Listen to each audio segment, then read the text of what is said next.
NGO Trinayani presents Building Back Better, Skill Development of Mainstream School Teachers on Suspecting Learning Disabilities using the Anumaan Screening Tool, 20th and 22nd June 2022. Second session on the 22nd June on Screening for Learning Disability using the Screening Tool was conducted by Dr Apoorva Panshikar, Assistant Professor, SNDT Women's University. Ritika Sahni, I am the founder trustee of Trinayani.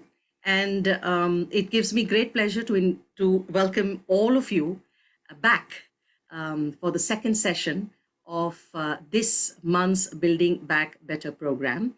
The first session, which was conducted by Dr Asmita Huddar, was specifically on the procedures and ethics of the school screening tool, Anumaan, reminding you all that 20th June to 26th June is celebrated as Learning Disability Week by MenCap. And we took on this opportunity to be able to focus on this particular disability and bring to you this interesting tool that has been developed at Harshu Advani College of Special Education. On Monday, 20th of June, Dr. Huddar talked about the importance of maintaining confidence. She talked about consent. She talked about referral. She talked about documentation. She talked about the do's and don'ts of using the screening tool, the responsibility of teachers.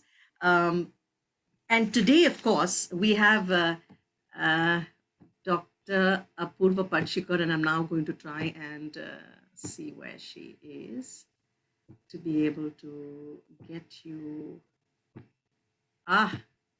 So with 50 people, yeah.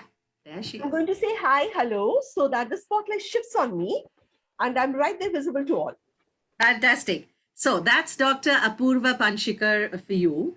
And today's session is where she's actually going to talk about the screening tool, the Anumaan screening tool, vis-a-vis suspecting learning disabilities. Thank you so much. So very, very good evening to all of you, and a big, big thank you to Ritika, as well as Dr. Huddar for having me on board for this particular program. I know that Ritika is extremely passionate about rehabilitation. She's extremely passionate about doing things for individuals with disabilities and creating or making a difference. And I'm very happy to be associated with her and contribute my little understanding to creating awareness about specific learning disability and what is it that we can do about specific learning disability in the field today. Because I also believe that children with specific learning disabilities can very easily be included in inclusive education classrooms or the mainstream classrooms, if that's what you prefer to call. But specific learning disability is such a disability that children with this disability can it's rather easy to accommodate them in classrooms. And I think one way of ensuring that we move in that direction is to start looking at specific learning disability the way it needs to be understood. And also, as mainstream teachers, as teachers who believe in inclusive education for children with disabilities, try to identify whether there are any children who are different as compared to most other children in their class. And that is where the whole role about screening comes in. The session that we had 2 days back, Dr. Huddar very beautifully communicated to us what screening entails. And with that background, that complete basis that she's created, I'm going to take this session forward and talk about the screening tool that has been developed as the Anumaan screening for students with learning ability, as we call it, which has been done for Harshu Advani College of Special Education. And there have been many, many experts who have been a part of that complete exercise. So thank you, Ritika. Thank you, Dr. Huddar, for having me here. And with your permission, I share the screen and take the participants through with the presentation and discussion. Sorry.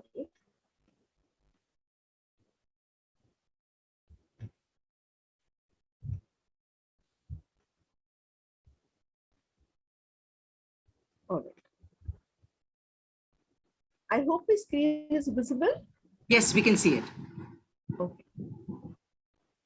So, as I'm going to be talking about screening for learning disability, I cannot that life is almost field. yeah, तो ऊपर लिखो पहले 1 10 100 लिखो जैसे मैंने लिखा है 1 10 100 हाँ देखो 9 Just give me one moment. may I request the participants to please mute themselves? from the student.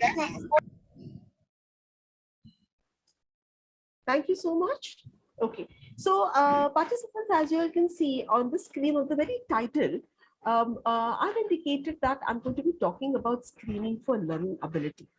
And when we were having this complete discussion, Dr. Huddar, myself, and all the other experts, we wanted to be sure that we wanted to project students who may have specific learning disability in a rather positive light and help teachers to focus on what children can do than looking at what children cannot do.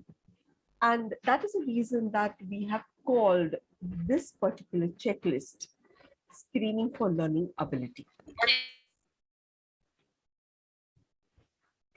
When I'm looking at a mainstream classroom and I'm looking at those children who may have difficulties in learning, there are fingers which are constantly pointed to these children. The questions always are asked, why can't you learn? What is wrong with you? Why can't you be like all other children? Why is it taking you so long? You're so lazy. You can't do this. You can't do that. And the major aspect of all these questions and all these fingers which are being pointed to this child is that the child is not feeling emotionally, motivationally attuned to what is happening in the classroom. The question is, what could be the possible reasons for the child not being able to learn? We are looking at a classroom which is very diverse. We are looking at a classroom where there is going to be learner variability. We are looking at children who are not learning at the same pace. But if as a teacher, or if as a group of teachers, I'm pointing fingers to this child and asking the child the question, why aren't you learning? Or if I'm discussing with my co-teachers, why is this child not learning? The possible reasons are that the child possibly has a physical disability. Or there is a possibility that they may be a sensory disability. There may be a possibility that the child may have certain emotional problems. There may also be a possibility that the child may be suffering from some mental illness. There is also a possibility that the social economic conditions, the family that the child is coming from, it may not be very conducive for this child's learning.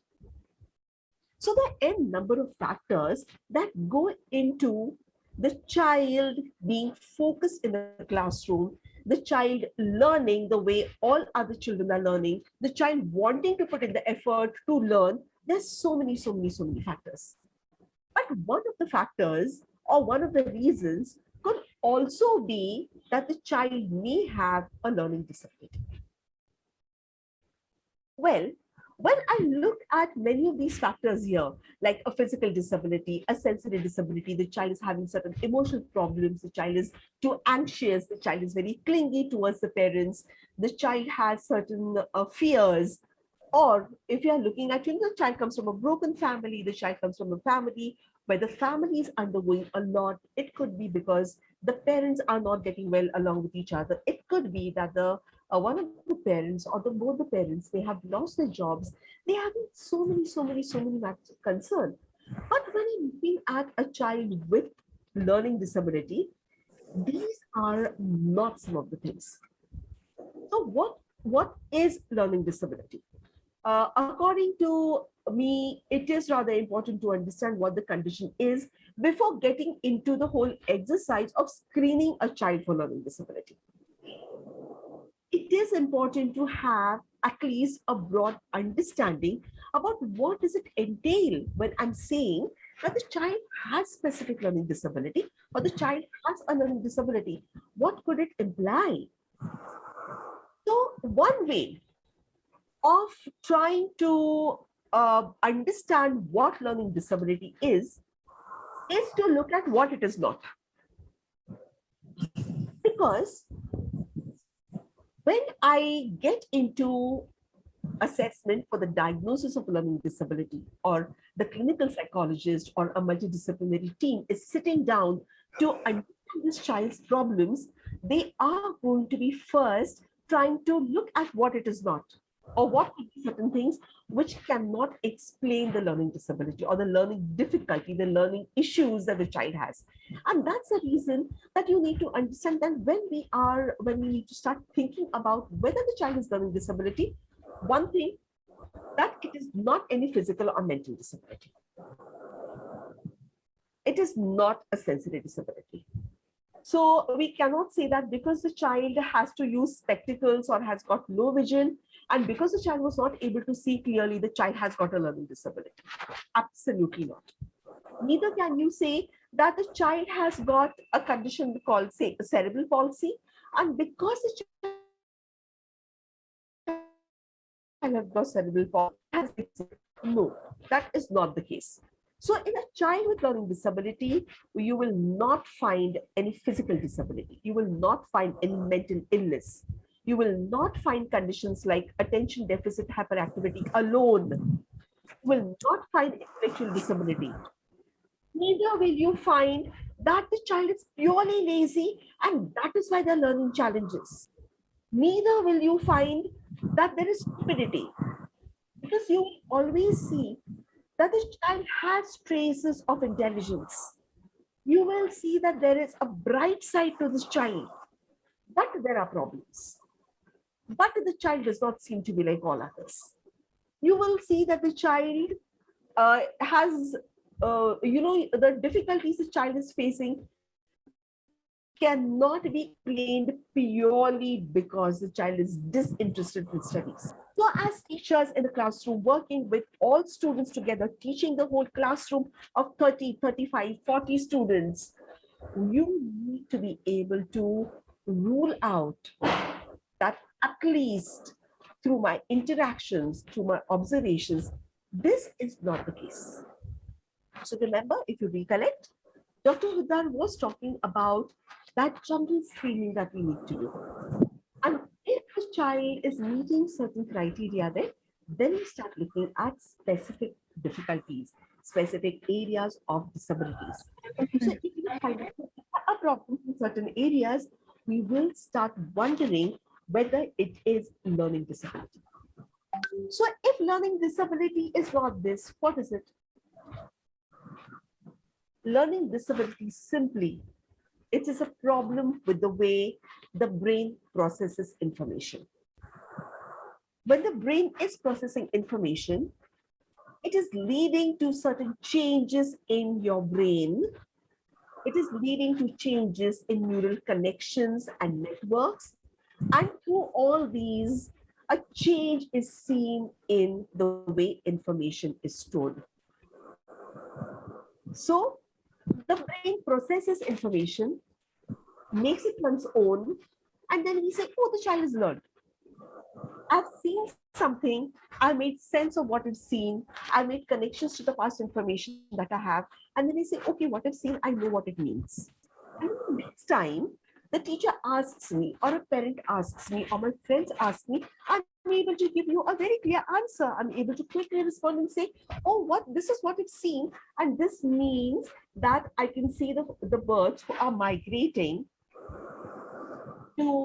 from the northern hemisphere to the southern hemisphere during winters. Okay, I've seen a phenomenon, I've observed something, and it is making sense to me.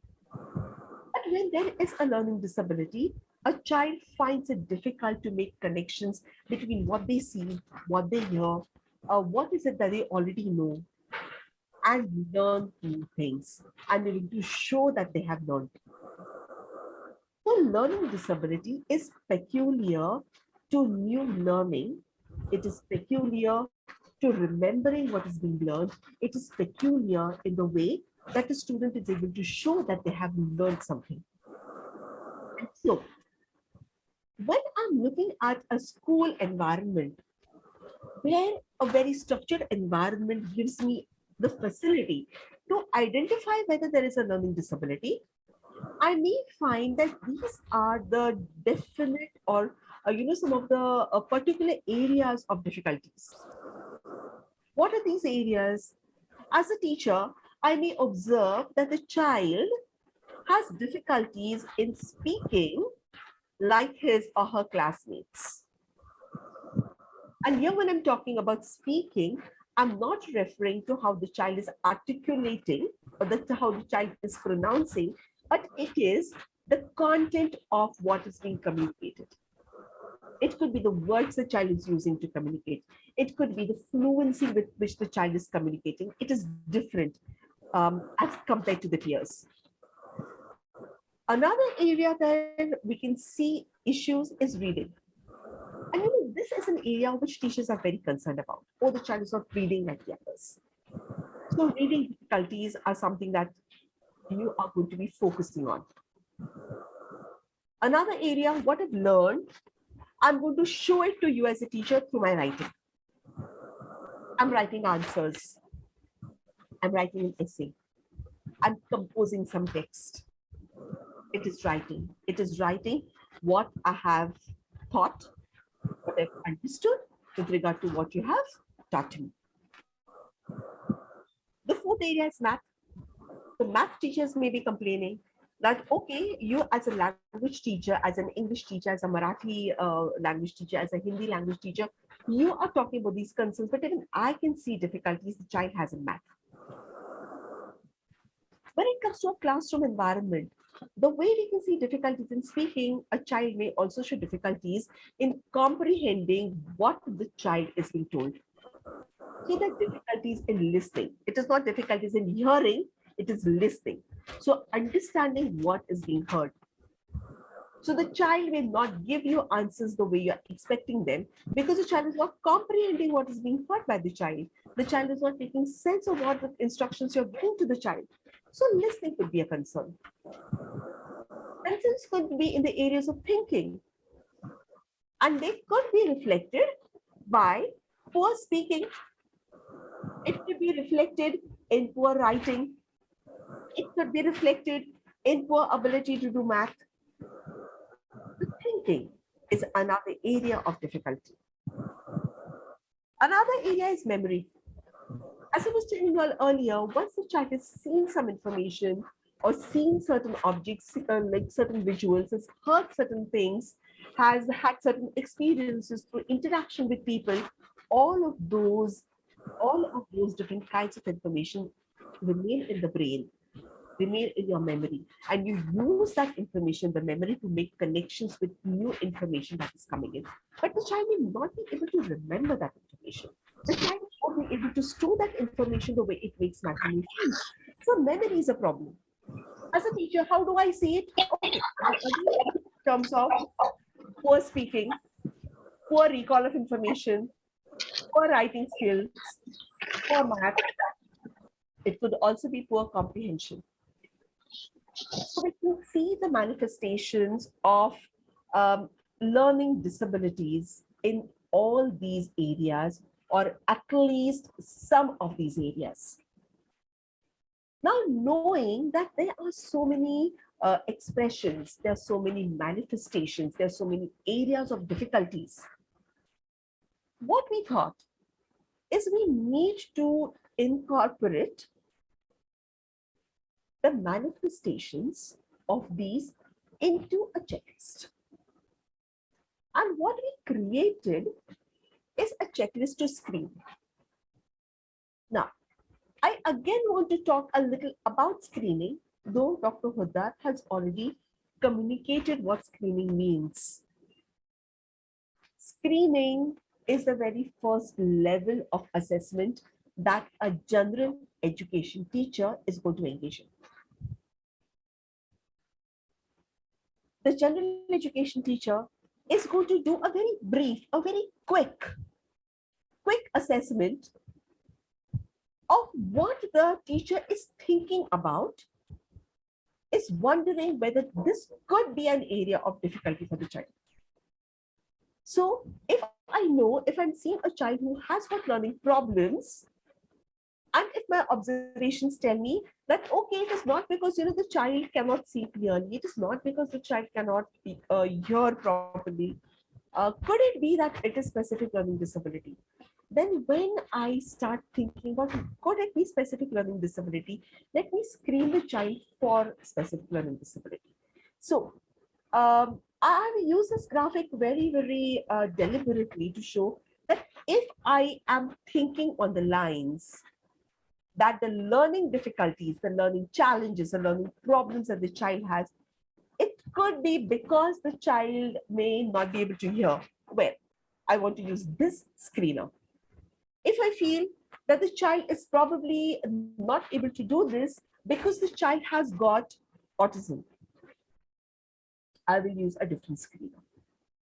If I feel that, well, everything else seems okay, but the areas of difficulty seem to be speaking, listening, comprehension, thinking, reading, writing, oh, well, I may want to use a different screener. So, as a mainstream teacher, on the basis of your interactions with the students, on the basis of the observations that you've conducted of the students for a good 2 months, 3 months, 4 months, you will start identifying which screening tool to use. Because when you use this particular screening tool, you are going to be able to rule out certain problems, or it may tell you that you require further testing. So, depending upon what seem to be the concern areas, you pick out a screener for learning disability, or a screening tool for speech language problems, or a screening tool for vision impairment or low vision, or it could be hearing impairment, or it could be autism, or it could be any other. Now, because many of these concerns that we are referring to, you would also see these concerns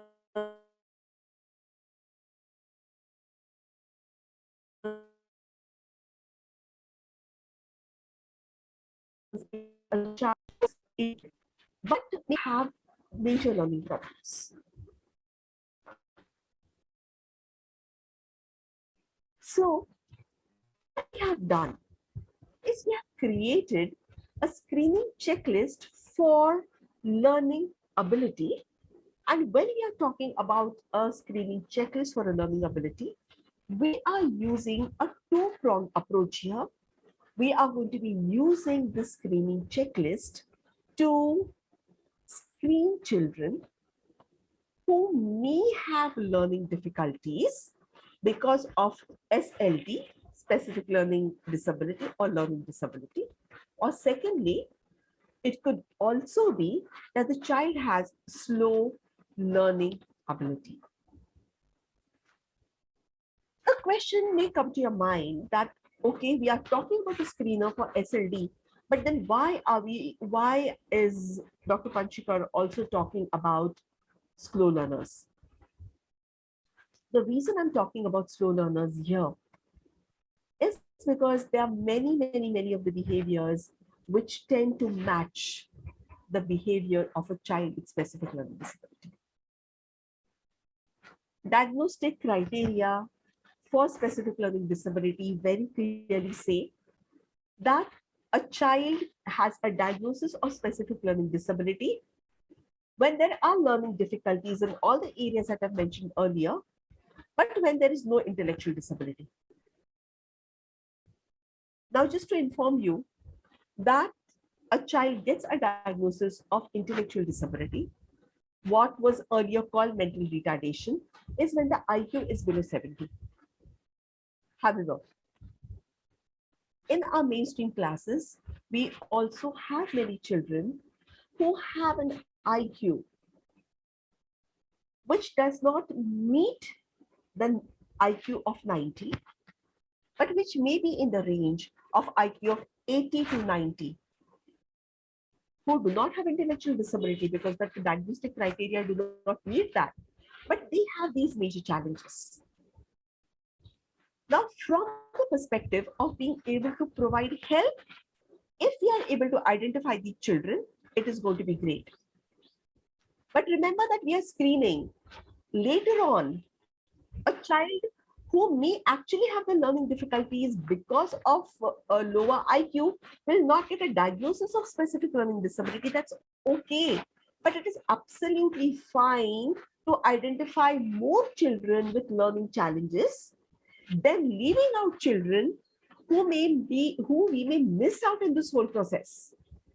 So at this point, we want not just to identify 2 children or 4 children or 5 children from a class of 50, but we think that it is okay to, pick out children, screen children and say, okay, there are probably 12 children who require further assessment.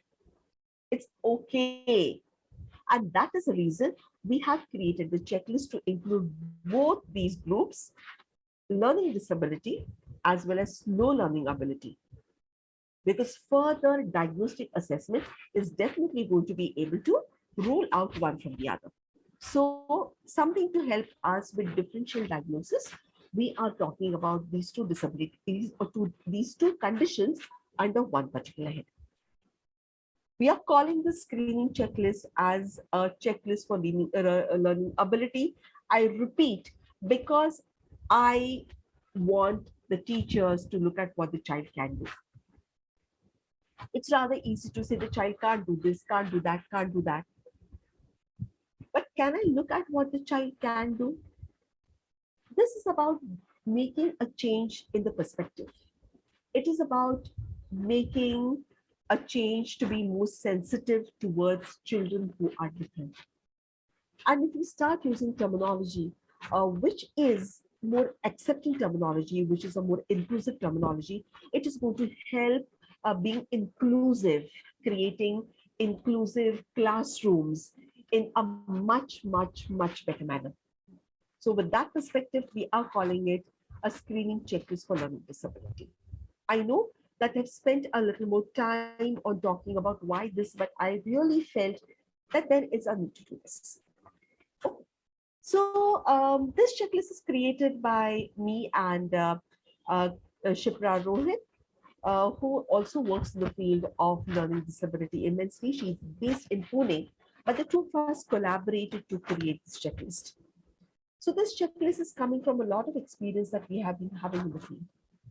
And as classroom teachers, as gen teachers, we want you to look at the student, observe the child's behaviors for a good 2-3 months, and then use this checklist. Do not use this checklist in the first month, in the first week of having gotten to know a child and saying, oh, this child is different and probably there is a problem. Well, we don't want that to happen.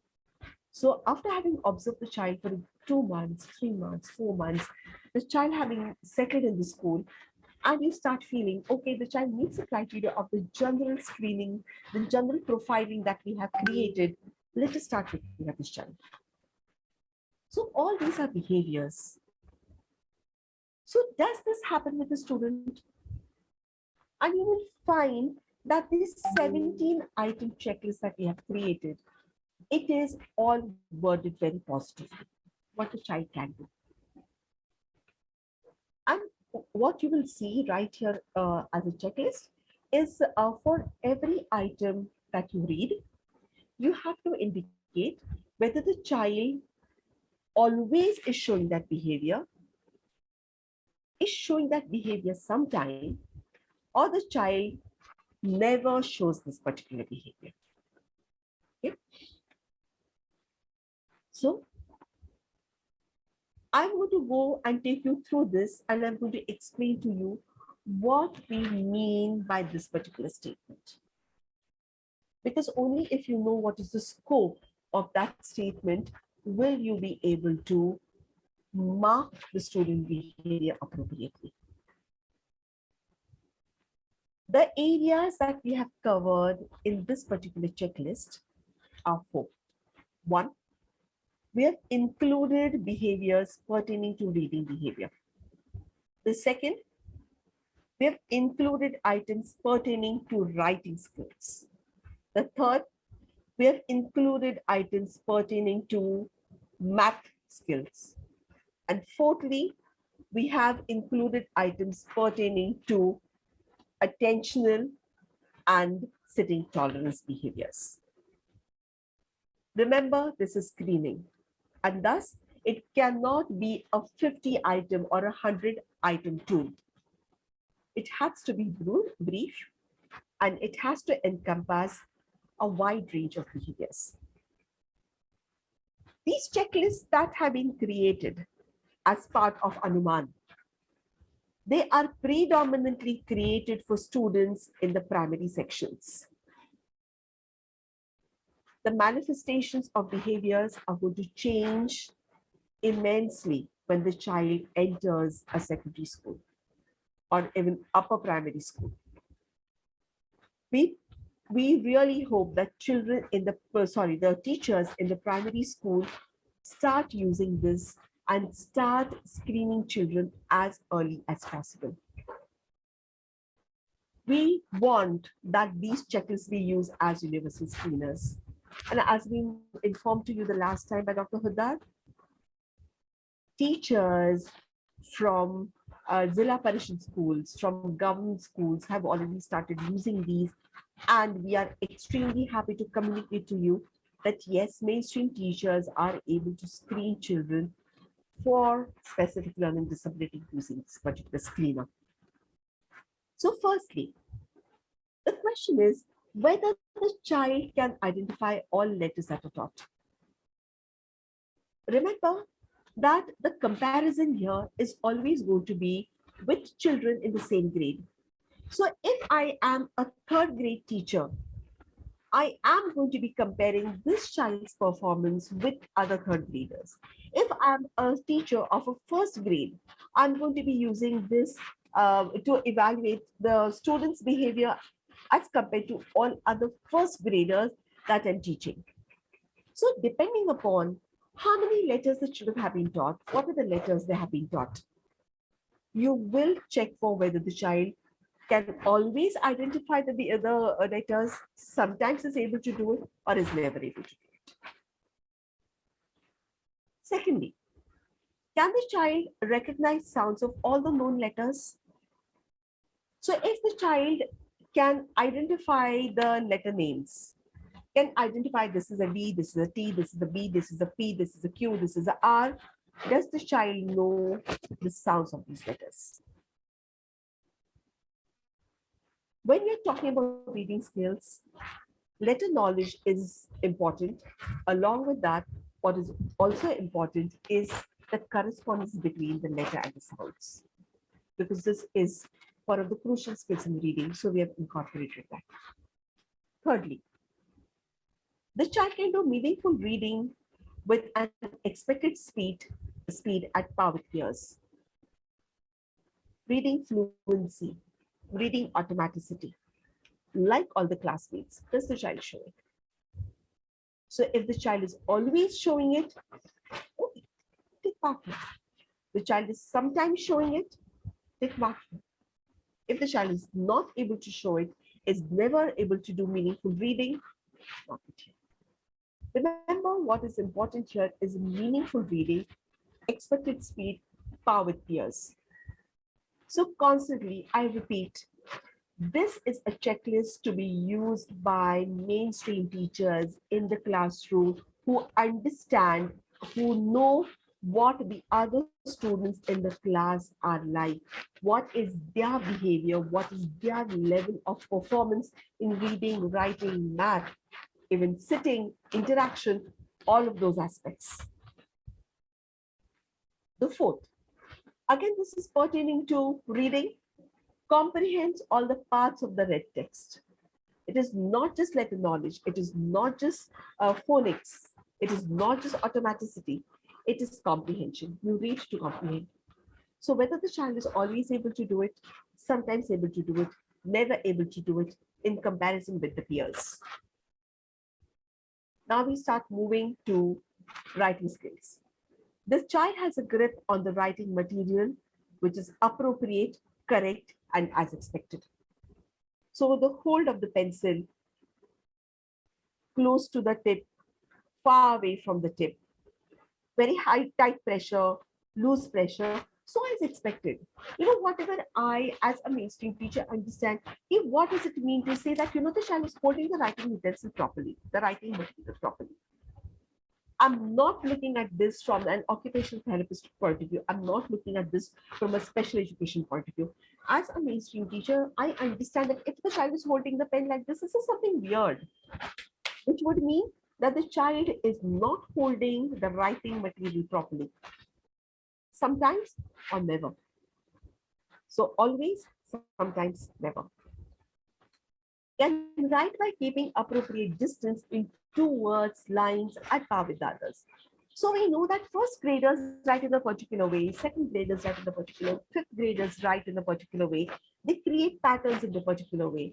So if this child who's of concern to me is able to write like others by keeping appropriate distance between words, between lines. So between words, between line distances. Can make proper use of punctuations that are taught. So if the child is being taught how to use a full stop, how to use capitalization, how to use a comma, how to use a question mark.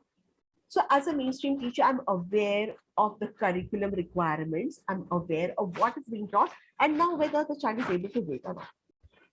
So always, sometimes, never. Can recognize all the numbers that were taught. See, again, here it is curriculum requirement.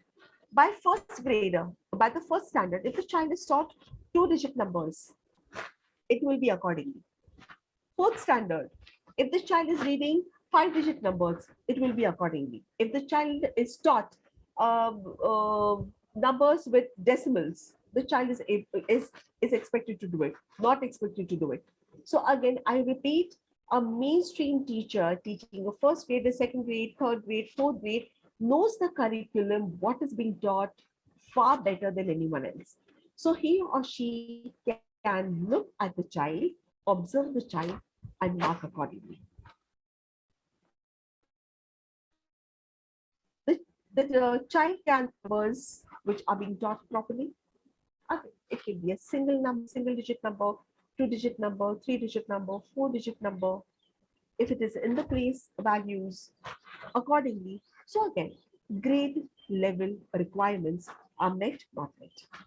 Understand the value of digits by looking at the position. So number value is there or not. I may not expect a first grader to do it, but I'm expecting maybe a fourth grader to do it or a third grader to do it. So everything is age appropriate. Remember tables, formulae, and basic facts which are expected at that grade level. If it is to do with a 3 times table, a 5 times table, or 2 times table, if it is how to compute or how to do repeated addition, which is multiplication, or what does it mean when I say that it is a fraction? So again, what is taught at grade level is known by the grade level teachers, the classroom teachers. So classroom teachers are going to be doing this fabulously well. Then whether the child, when taught, can do addition with carryover numbers. This is again a requirement that we can look at. When taught, can write numbers in a fractional or decimal manner. Again, when taught. If it is not taught, you're not going to be considering it so much. So we have looked at reading, writing, math. Now coming to the other aspects. Sits in one place for a time as expected by the age. So we know that first graders are going to be able to sit, or the sitting tolerance is for fewer or smaller duration as compared to the fifth graders or seventh graders. So as expected at age. Able to do work by focusing, expected as per age. Expected to work for 5 minutes at a stretch. Expected to work for 20 minutes at a stretch. grade level expectation. Completes work in hand in expected time as per the age. Some children may not be able to do it. Some children are able to do it. To what extent? Indicate that. There are rarely any unnecessary movements after sitting in the class. So once the child is seated, then not needed, touching here, going there, getting up from the seat. So are these behaviors seen or not seen? So remember, we are talking about marking whether the child can do it always, sometimes, or never. What do you think? What should our marking be like, or what would the marking be, which tells us that the child is possibly having a problem? If the child can never do this, if the child can never do this, if the child, say, is doing this always, the child doing these behaviors or showing these behaviors always is indicative of no problem. Lesser concerns. But if the child is never able to show this behavior, it is a matter of concern. So once I have filled this checklist, mark for each item whether the child is always showing this behavior, sometimes showing this behavior, never showing this behavior, I will add up all the scores. And once I total the scores, I start looking at the interpretation. The range of scores that the child can obtain is 0 being the lowest score, with 34 being the highest score. Correct? Because look at this. There are 17 items. If the child gets a score of 0 on all of them, 17 zeros are 0. Whereas if the child gets 2, that's a marking of never for each of them, the maximum score is going to be 17 twos are 34. So the range of scores that I can get are from 0 to 34. Thus, if a child gets a score of 24 or more, this child is definitely going to require further diagnostic assessment. As a classroom teacher who has done this assessment and seen that the child is getting a score of 24 or more, please ask the school head, the headmaster or the head teacher to write a letter to the hospitals, the certifying bodies, to get the child assessed for a certification. However, if you find that the child is getting a score between a 12 and a 23, you need to keep monitoring the child's performance. Because there is a possibility that today the child is not showing a problem, but maybe at a higher grade, the child may start showing some difficulties. So the child may encounter a problem in the future. So you keep monitoring the child's performance. So does the child require immediate diagnostic assessment? No, the child does not. Immediately, you do not give a referral for the to the parents, having spoken to the head teacher that, okay, take the child for the assessment. काफी मैं confident हूँ कि बच्चे को learning disability है. I cannot talk about confidently कि learning disability है कि नहीं है. That is not my prerogative as a mainstream teacher, as a general education teacher, as a classroom teacher. Neither is it a prerogative of a special education who may be working in an inclusive setup. You can only know that the child has a difficulty. You can only ask or give a referral for further in-depth psychoeducation assessment for certification to take place. These children, keep monitoring them. If it is a score of less than 12, great. The child is not having any problem. So the possibility of encountering any difficulties is also low. So this child is not of major concern to me. However, it is always a good idea to not completely, remove the child from my scope of thinking about the child. Off and on, I need to consider this child, but not need to monitor this child as much as you would be monitoring this child who has got a score between a 12 and a 23. So I repeat that if this is a child getting a score of 24 or more on the screener, definitely send the child for further in-depth psychoeducational assessment for certification purposes. A child getting a score between 12 and 23, keep monitoring the child. You feel that, okay, the child probably is showing more difficulties than expected. Of course, please do give a referral, because it's always safe than to be sorry. These children are not having difficulties which could be indicative of specific learning disability or learning disability. But since they are having, you have already thought probably they are difficulties, keep monitoring them, but not as much as you would.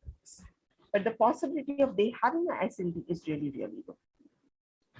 So when I'm using this screener, as Dr. Huddar had said earlier, and I repeat that even now, do not use the screener immediately once the children enter school. Use the screener. So if the child has entered school, if the new academic year had started with the month of June, use the screener around the month of August, where you have got some opportunity to interact with the child. You have got the opportunity to have a discussion with other teachers about the possible difficulties the child is experiencing, and then wondering whether this child requires to be screened for a particular disability. Only then do a screening. Keep an open mind. Do look at what the child is able to do. Look at whether the child is able to do it. Always the child is able to do it. Sometimes the child is never able to do it. Mark, add up all the scores of the number of zeros, the number of ones, the number of twos, come to the total, and on the basis of the total, decide what action to be taken. There can only be 3 actions at this point. Further assessment with a referral. Second, referral for immediate assessment not needed, but keep monitoring the child. Or not to be very alarmed about this child, not to be very worried about this child, but do think about the child off and on, and maybe not do another screening after just 3 months, but maybe wait till the end of the academic year to do the screener, just to identify, is the child showing any more problems just now. Of course, do this with complete ethical considerations that have been communicated to you. These ethical considerations are extremely, extremely important in the process of screening and making decisions about what needs to be done further on. So that was introducing you to Anumaan, the specific screening tool for learning ability, which could be indicative of SLD or slow learning ability, which can be ascertained through a formal, in-depth psychoeducational assessment. So thank you so much. Now, and I am open to questions of that. Thank you so much, Apoorva. So I'm going to quickly, Panshikar. Thank you so much, Apoorva, for your time, and all the very best with the screening tool. Goodbye, everybody, and good night. Thank you. Bye. Thank you so much. Join our ever-growing Building Back Better community on WhatsApp and follow us to stay up to date on our Building Back Better series. Follow us for more on our social media accounts.